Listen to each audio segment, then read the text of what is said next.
In the human's hand, she silently awaited death, but what he did shocked her. The war had ended, but the world still smelled like fire and loss. Ash drifted through the air as if the sky itself had been burned, and now it mourned in silence. She lay there, unmoving eyes shut, breast shallow, as she waited for the end.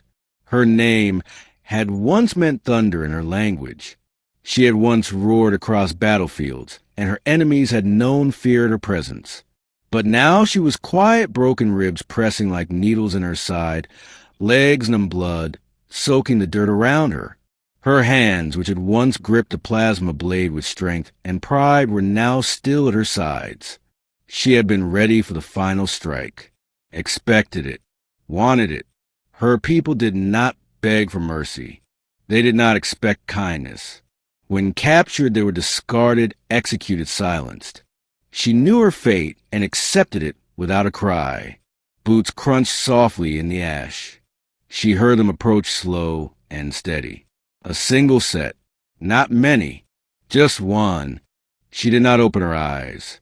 It was better that way. Let it be quick. Let it be now. The steps stopped beside her.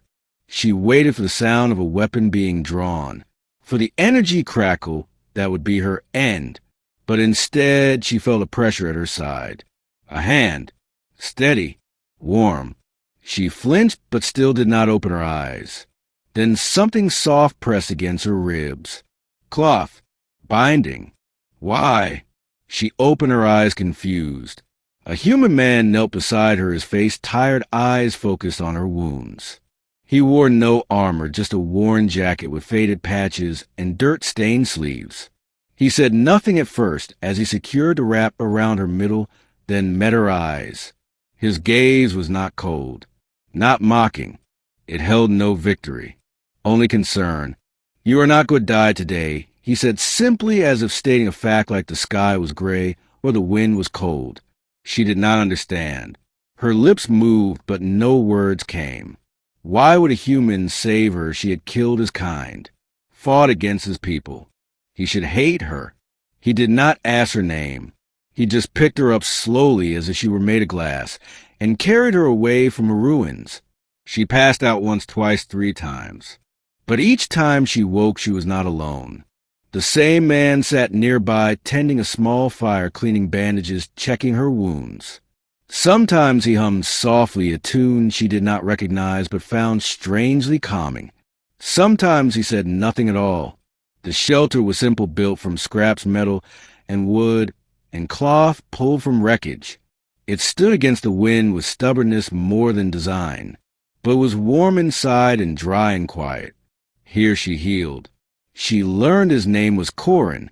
He had been a combat medic until the last battle took everything. He did not speak of it much.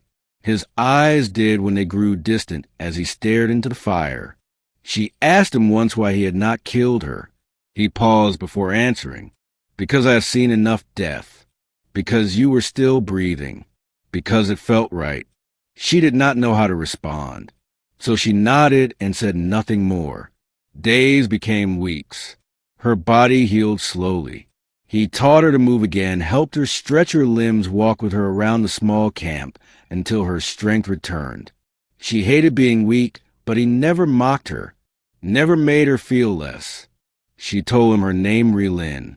It was the first thing she gave him. The second was her story. He listened without interrupting as she spoke of her childhood, her training, the battles, the losses, the orders. She had been proud once. Now she was just tired. He told her about his sister, the one who taught him to patch wounds using dolls and cloth scraps when they were children. She had died early in the war. He had not forgiven the war since then. They shared silence as easily as they shared stories. Sometimes they sat outside and watched the stars. She pointed to constellations from her world. He laughed and told her they had different names on Earth, but they still shined the same. He grew food in a small patch of soil protected from the wind. She helped him plant and water and learned the rhythms of a life without war. It was strange. It was peaceful. One night, she woke from a nightmare breath, fast heart racing. He was already beside her, hand on her shoulder, steadying her without a word. She looked at him and felt something she did not recognize. Not fear, not sorrow, something softer. "Why are you still here?" she asked. "Because I choose to be," he said. She turned away, unsure how to answer. In the weeks that followed, she began to laugh again. Not loudly, not often, but enough that he noticed. He smiled when she did, not because he had won something, but because he was glad she could.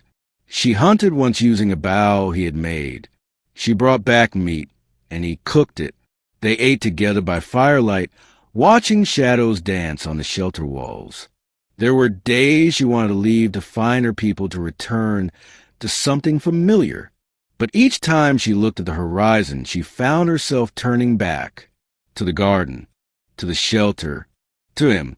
She helped rebuild the water collector when it broke, helped mend the broken solar panel, learned human songs and sang them in her own language.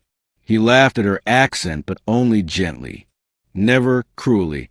One evening, he gave her a necklace made from scrap metal shaped into a simple symbol. It looked like a sun with many rays. "It means life," he said. She wore it every day after. Then one morning a ship passed overhead. A recon drone. She tensed, ready for the end again. But it did not stop. It scanned. It left. He asked her then what she wanted to do. She looked at the sky, then back at him. "Stay," she said. He nodded. Then stay. They planted more, grew more, learned more. She taught him her language. He taught her how to fish. They found laughter in small things, joy in the ordinary. She asked him again why he saved her. Because in that moment, he said, I saw not an enemy, but a person who deserved a second chance. "And you gave it," she said. "Yes," he said, "and you made it worth it." She did not cry, but her hands found his and held them. They were not lovers, not yet, but they were more than strangers, more than enemies. Something had grown between them, shaped by quiet acts and shared days. Years later, when others came looking, they found a garden, a home, two people who had once been at war, but now lived in peace. They asked her who she was. "I am Relin," she said. "Warrior, survivor, and I chose to live." They asked her what the human had done to earn her loyalty. She looked at Corin and said, "He saw me when no one else did. He held my life in his hands. I waited for death, but he gave me hope.